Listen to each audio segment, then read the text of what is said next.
I've never felt so humiliated in my life as I did when my sister Clara slapped me across the face in front of 200 people at her wedding.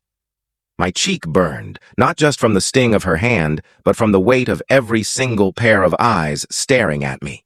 Some shocked, some whispering, some laughing under their breath. I stood there, frozen, my heart pounding so hard I thought it might burst out of my chest.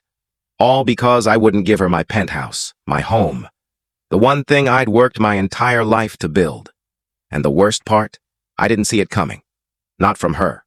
Not from the sister I'd practically raised. Let me back up. My name's Ethan Caldwell, and I'm 34 years old.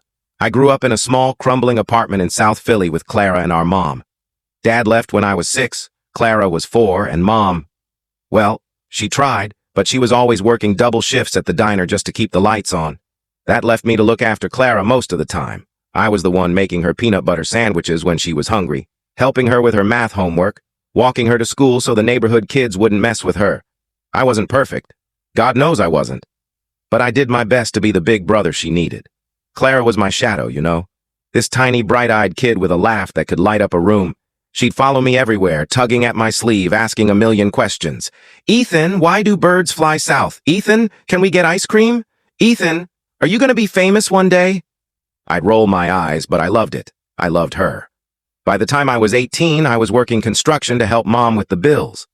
Clara was 16, starting to get into trouble, skipping school, hanging out with the wrong crowd. I tried to keep her in line, but she'd just laugh it off, call me Mr. Serious.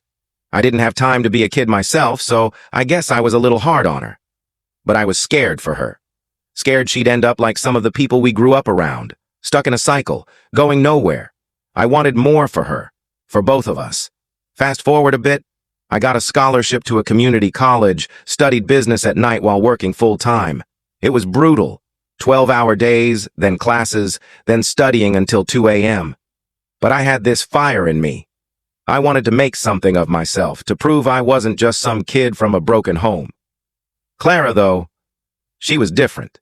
She dropped out of high school, started waitressing, and got caught up in this flashy lifestyle, partying, dating guys who drove nice cars but treated her like garbage. I'd try to talk to her, but she'd brush me off.